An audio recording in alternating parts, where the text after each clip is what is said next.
Je voudrais d'abord encourager cette jeunesse forte, courageuse, travailleuse, ambitieuse que je remarque. Ça fait vraiment plaisir. Mais je voudrais vous rappeler une chose. Votre vie dépend de vos décisions.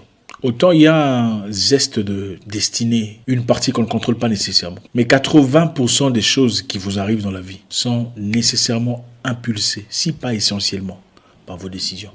Le fait de naître d'une famille où papa n'a pas beaucoup d'argent, maman doit aller au marché vendre du charbon ou des tomates, du sucre, peut-être du sel. Je sais que beaucoup d'entre vous ne vous retrouvez pas, celles qui sont nées là-bas.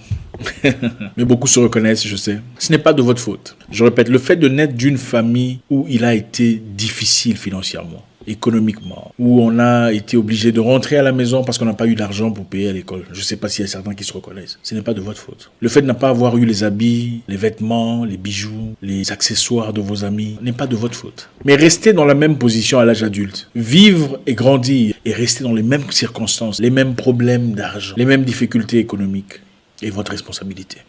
La vie est un choix. Vos choix, vos directions, vos préférences définissent votre destinée. C'est aussi simple que ça. Je sais que beaucoup ne le reconnaissent pas. En tout cas, seulement ceux qui réussissent le reconnaissent. Beaucoup, quand ils échouent, ils trouvent toujours un bouc émissaire. Ce n'est pas de ma faute. C'est la vie. On ne contrôle pas la vie. C'est Dieu qui décide. Oui, c'est Dieu qui donne. Mais Dieu donne aux travailleurs, aux bosseurs. C'est vrai qu'il y a des gens qui ne travaillent pas et, comme par hasard, gagnent au loto.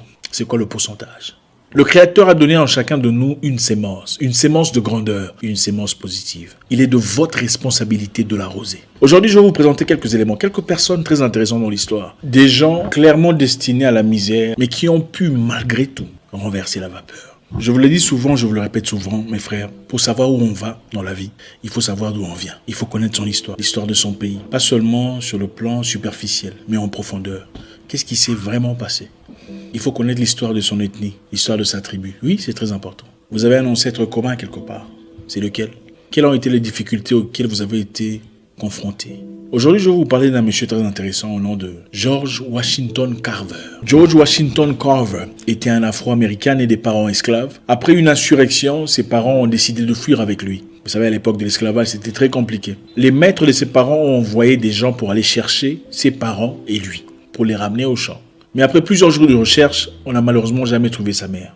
On l'a trouvée et on l'a ramenée chez le maître. La femme du maître, voyant ainsi par pitié, peut-être par féminité, a accepté de prendre Georges dans sa maison. Il a donc grandi, pas tout à fait comme les autres esclaves, un tout petit peu comme l'enfant du maître, quelque part. Le maître, évidemment, avait des enfants, des filles et des garçons. C'est la femme du maître qui décida de prendre George chez elle à la maison. Malgré son mari ne voulait pas. Il était catégorique, il ne voulait pas de ce petit chez lui à la maison. Mais la femme, certainement par féminité, c'est grâce à elle que le petit a grandi à la maison, pas nécessairement au même niveau que ses enfants, mais a eu certains avantages, certaines opportunités. Petit de taille, George ne pouvait malheureusement pas travailler comme les autres esclaves. Il n'était pas assez fort, donc improductif. Il fallait trouver un moyen de le rendre productif ou utile à leur petite société. À part les quelques petites histoires qu'il était capable de faire, George Washington Carver dessinait beaucoup. Il faisait de la peinture. C'était de l'art. Il adorait cela. Alors, les maîtres l'ont envoyé à une école appropriée pour améliorer sa technique. George Washington Carver a été admis dans une école où il était le seul noir. Comme vous l'imaginez, évidemment, il a été provoqué tout le temps par des collègues. « Hé, petit, qu'est-ce que tu fais là? N'es-tu pas censé être dans les champs ?»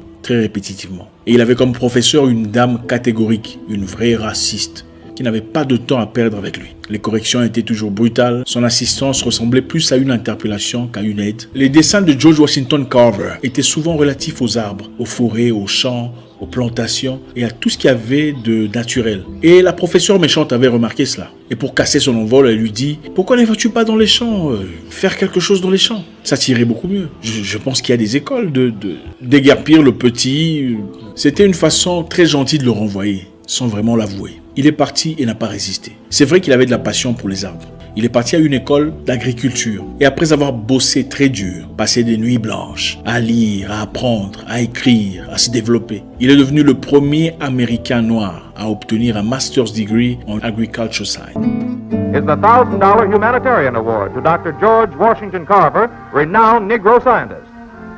I am not sure that I am worthy of this splendid citation. But I wish to say also that I thank you from the depths of my heart.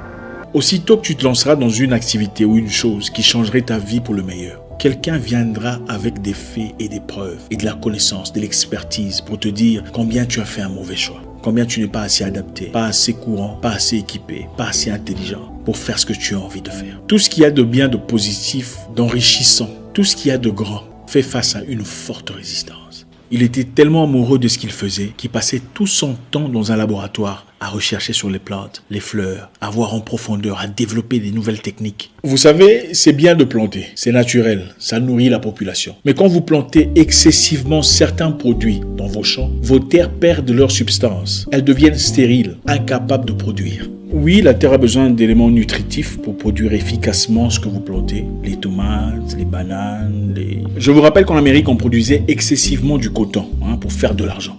Et en 1915, pendant un moment très difficile, George Washington Carver a été invité par Booker T. Washington pour aller aider les fermiers noirs à développer leurs champs. Après avoir excessivement travaillé leurs terres en produisant du coton, les terres des fermiers noirs avaient perdu toute substance, y compris de nitrogène, ou nitrogène je crois en français. Donc George Washington Carver, le gars intelligent, le fils d'esclave, le gars dont on se moquait à l'école, a développé des techniques sur comment planter des arachides ou des cacahuètes, ça dépend comment vous appelez ça, pour remplir les terres des nitrogènes ou nitrogène afin de redévelopper la culture. Donc on ne pouvait pas planter toute l'année les mêmes histoires, il a varié, il a créé une nouvelle technique adaptée aux fermiers noirs pour une bonne productivité. À la même époque, il y a eu une infestation brutale d'insectes dans les champs qui tuait complètement le coton. Et lui a développé une technique à travers des mélanges d'huile pour complètement éradiquer ces insectes ou les décourager à infester le champ. Comme évidemment à l'époque, la loi de la propriété intellectuelle n'était pas applicable à tout le monde, il a été obligé de rendre publique son invention ou sa technique de développement de culture. George Washington Carver a beaucoup aidé la communauté noire aux États-Unis à l'époque. À travers son invention et sa technique, il a développé plus de 100 produits à travers seulement les arachides.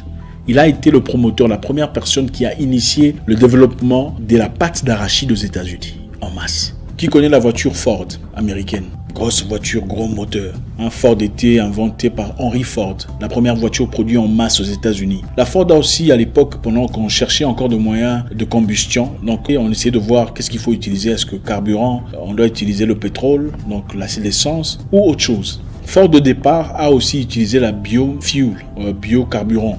Carburant à travers les plantes. Et qui a créé ce système de carburant à travers les plantes pour Ford? George Washington Carver.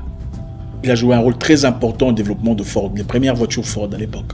Et Henry Ford, c'était un voleur, comme beaucoup d'ailleurs, mais avait beaucoup de respect pour George Washington Carver. Il l'a invité dans beaucoup d'événements, il a ouvertement montré le niveau d'appréciation qu'il avait pour lui. À Tuskegee, George Washington Carver a aidé beaucoup de Noirs à développer leurs fermes. Il a joué un rôle très important à la libération financière et économique de beaucoup de fermiers noirs. Mais il avait une voix plutôt délicate, une voix très efféminée. Il parlait un peu, si pas beaucoup, comme une femme. Écoutez sa voix, c'est sa réelle voix. That the further anyone gets away from themselves, the greater will be their success. George Washington Carver ne s'est jamais approché des femmes. Et cela dérangeait beaucoup de personnes. Les gens étaient curieux. Comment est-ce que ce monsieur qui travaille beaucoup, qui est aussi intelligent, aussi réussi, n'a pas de femmes autour de lui, ne s'intéresse pas aux femmes? Alors ça a attiré l'attention de tout le monde. Et beaucoup de gens pensaient qu'il était...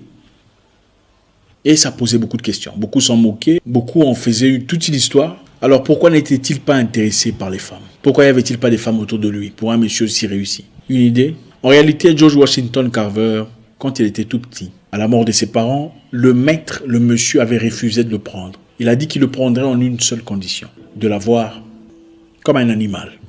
À l'époque, voyez-vous, les Blancs américains avaient très peur de Noirs. Je ne sais pas si ça a beaucoup changé. On avait créé une image négative d'un monstre, agresseur, une personne qui se forcerait sur quoi que ce soit, surtout leur femme.